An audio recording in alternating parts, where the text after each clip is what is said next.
Bonjour, moi c'est Claire, je suis ravie de vous retrouver aujourd'hui pour une nouvelle vidéo.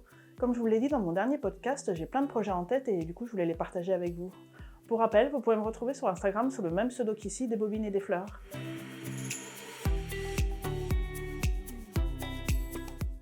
Le premier projet dont je vais vous parler est le pull capsule de Atelier Scamit. Donc je l'ai vu passer il n'y a pas très longtemps, je ne sais pas quand est-ce qu'il est sorti exactement. Donc c'est une marque, je sais, qui est assez connue sur les réseaux, mais moi j'ai jamais cousu. Donc je pense que c'est assez bien expliqué, la bonne réputation. En plus j'ai vu qu'il y a pas mal de déclinaisons pour ce patron, donc ça j'aime beaucoup dans les patrons.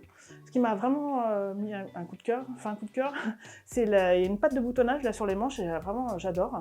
Donc j'ai choisi l'angora que vous avez pu voir sur mon dernier haul Dress & Stoffen. Donc c'est de l'angora chez Dress & Stoffen, donc, mais tricoté vert foncé. Ça n'a rien du tout d'angora, hein, c'est du polyester, mais vraiment j'adore cette maille. Hop, donc elle est bien extensible. Voilà, j'ai pas encore choisi les petits boutons pour aller avec, mais ça je pense que ça viendra quand je commencerai à la coudre. Vraiment j'adore cette couleur, je pense que ça va avoir un beau rendu.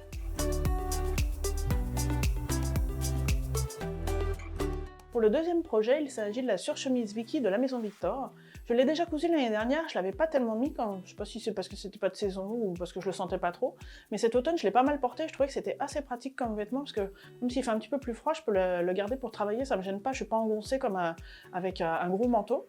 Donc pour ce projet, j'ai choisi du velours côtelé, qui est un petit peu vert amande, il est doublé teddy à l'intérieur. J'ai l'impression que ça va être trop doux, j'ai trop hâte de le coudre. Donc pareil, j'ai pas encore choisi les boutons, je pense que ça, en principe, je le fais toujours à la fin. Parce que bon, comme j'en ai pas d'avance, souvent je vais avec mondial tissu avec un petit bout de tissu pour voir ce qu'ils ont. Donc cette jolie, pas maille, pas du tout, ce joli tissu, il vient de chez Audrey Mercerie. Donc j'avais craqué pareil pendant ces vlogs du mois de décembre.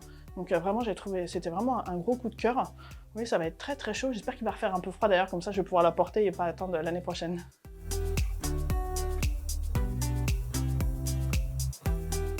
Comme vous le savez, pour celles qui me suivent depuis un petit bout de temps, j'adore le pantalon de tuerie de la Maison Victor. Le dernier que je vous ai présenté, il me semble que c'était au mois de décembre, il était trop grand, donc j'ai perdu un petit peu de poids. Mais j'en ai un que j'avais fait la taille en dessous, j'ai un petit peu de mal à rentrer dedans, je peux fermer le bouton, la braguette, il n'y a pas de souci, mais il faut vraiment pas que je mange de raclette. Donc du coup, j'ai décidé de le refaire donc quand même avec cette taille en dessous, c'est du 46 il me semble de mémoire, mais dans un tissu un petit peu extensible. Donc c'est un tissu bleu marine. Donc, qui vient de chez Dress & Stoffen également. Donc ils appellent ça de l'aspect lin stretch, donc marine. Vous voyez, il est un petit peu extensible, donc voilà, je pense que la taille en dessous, vraiment je serais beaucoup plus à l'aise. Parce que vraiment le dernier ça m'embêtait, je l'adorais, mais je le mets pas parce que vraiment il est trop grand, donc là pour le coup je pourrais manger des raclettes sans souci. Hop, vous voyez, il est vraiment extensible. Il est un petit peu lourd, donc je pense que ça va avoir un très beau tombé.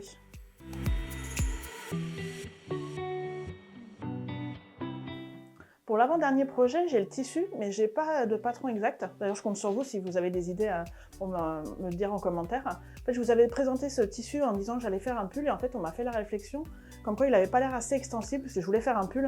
On m'a dit de faire attention, parce que ça se trouve, je pourrais peut-être pas passer la tête, donc évidemment, ce serait assez gênant. Donc c'est un tissu de chez Dress & Stoffen, c'est un point gris tricoté. Mais il est assez lourd, je sais pas si vous vous rendez compte à la caméra. Hop. Donc, vous voyez, il est extensible, mais vraiment pas des masses, donc je pense que la personne qui m'a dit ça, c'était un très bon conseil. Donc je pensais me faire une veste, type veste de tailleur, mais pas du tout habillée, type pour tous les jours, donc j'ai pas encore fouillé ni dans ma patron tech, ni sur internet, savoir quel patron je pourrais prendre, mais j'attends avec impatience vos idées.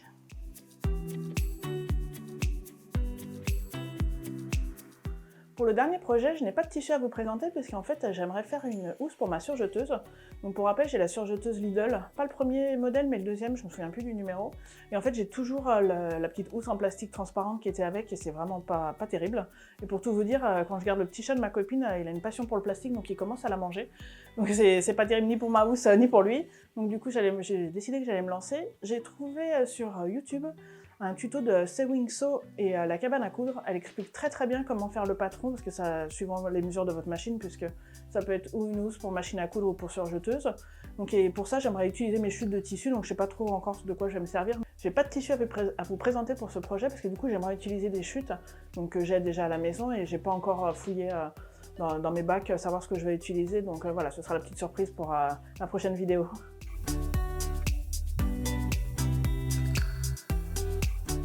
Voilà donc pour mes futurs projets. Et vous, qu'est-ce que vous cousez en ce moment? N'hésitez pas à me le dire en commentaire, vous savez comme j'adore vous lire. Si la vidéo vous a plu, n'hésitez pas à mettre un petit pouce en l'air et à vous abonner. Je vous dis à très vite, des bisous!